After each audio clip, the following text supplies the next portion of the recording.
This Can't Be Happening at Macdonald Hall by Gordon Korman. Scrimmages to the rescue. We've got to stop him before he starts a...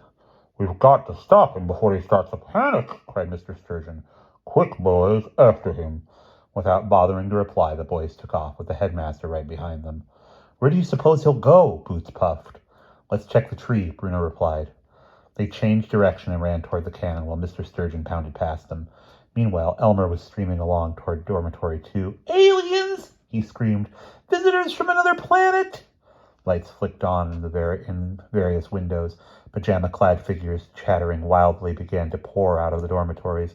What's going on? Invaders from outer space. They're coming to get us. Who? We've had it. We're doomed. They've got Elmer Drimsdale. They can have him. Inside, Elmer was frantically grabbing scientific equipment to study the alien craft. He ran outside and was momentarily astonished to find a huge crowd of boys milling around in wild confusion. What's going on?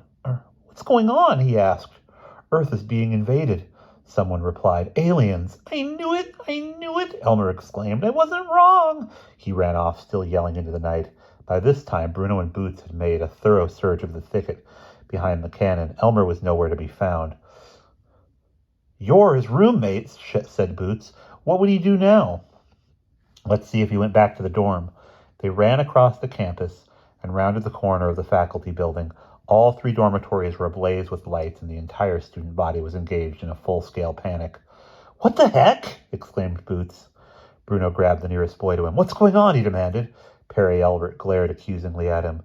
As if you didn't know. Aliens! UFOs! Invaders from outer space! The boy shouted. Boots tugged at Bruno's arm. We've got to put a stop to this, he said urgently. I never stopped a riot in my life, protested Boots. I start them. We're in enough trouble, and we've got to find... Boots never finished his sentence. Who is going to defend Macdonald Hall? Bruno shouted in a voice that carried from one end of the campus to the other. And who will protect those innocent girls across the road? At that moment, Miss Scrimmage's PA system crackled. Calling all girls. This is planetary defense. You are needed in Earth's darkest hour. Macdonald Hall is being invaded by aliens. Boots groaned in despair and hid his face in his hands. It was Kathy's voice. Then he looked up and groaned again. Pink nighties bristling with softball bats and field hockey sticks were streaming across the road. Halfway up a tree, Bruno appeared, howling, To the gym, men! Arm yourselves! Boots watched in mounting anxiety as suddenly Miss Scrimmage burst out onto her balcony, screaming and waving her shotgun. At almost the same moment, Mr. Sturgeon, his red bathrobe flapping in the breeze, rushed into the mad scene. Don't! He cried. Miss Scrimmage, don't! His shout only startled her. Boom, boom, she fired into the air. Out of the dark sky plunged the basket which had carried Francisco Diaz, its side sporting a hole exactly matching the one in Miss Scrimmage's sign. As it plummeted to earth, it struck a shadowy figure standing on the side of the road. Mr. Sturgeon ran over and heaved the basket off the victim. It was Elmer Drimsdale, out cold. They've landed. They've killed Elmer Drimsdale. Quit poking me with that stupid bat. I'm not an alien. Teddy bears on your pajamas? Howard? Shut up! What's going on? Bruno and Boots were the next to arrive at Elmer's side. Bruno dropped to his knees. Elmer, speak to me. His roommate didn't move. Suddenly, Kathy came tearing across the road with a brimming fire bucket. This will revive him, she shouted. Unfortunately, she misjudged her aim, and the entire bucketful of water sloshed over Mr. Sturgeon's head. The headmaster just sat there, dripping and sputtering. A few drops of water sprinkled Elmer's face.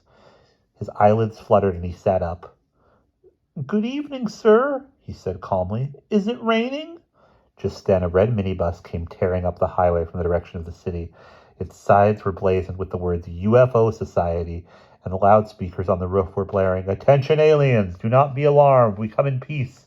The truck screeched to a halt beside the highway, and a man leapt out shouting, Where's Drimsdale? Elmer suddenly recalled his mission and jumped to his feet. Here I am, over here.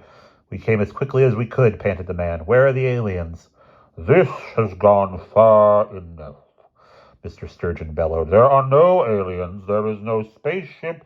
This is all a horrible mistake. Who's this geezer? Asked the UFO man. Are you trying to interfere with a scientific investigation? Mr. Sturgeon's face turned purple. He stood up, soaked to the skin and shivering, trying to muster what dignity he had left. Enough of this nonsense, he spluttered. Students, return to your rooms at once, immediately. I will deal with this in the morning.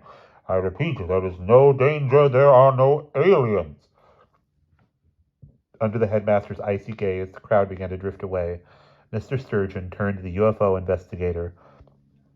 Doubtless you are able to recognize the basket of the balloon, he said. That is your UFO. Oh, mumbled the man. Well, then never mind.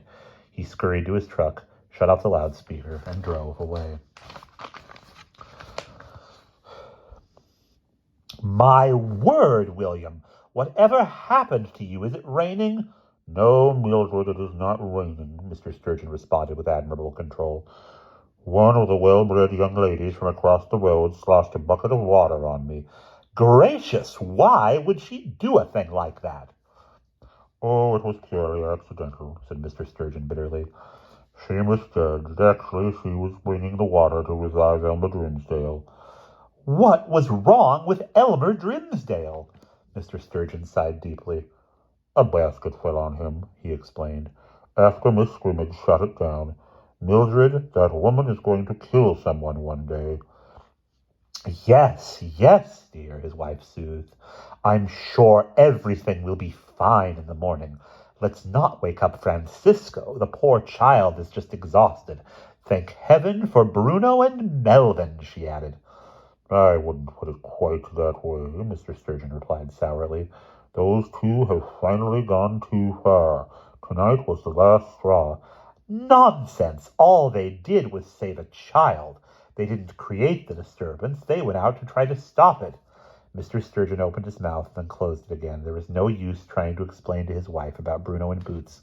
Instead, he marched upstairs in search of a towel and dry pajamas. And that's the end of that chapter.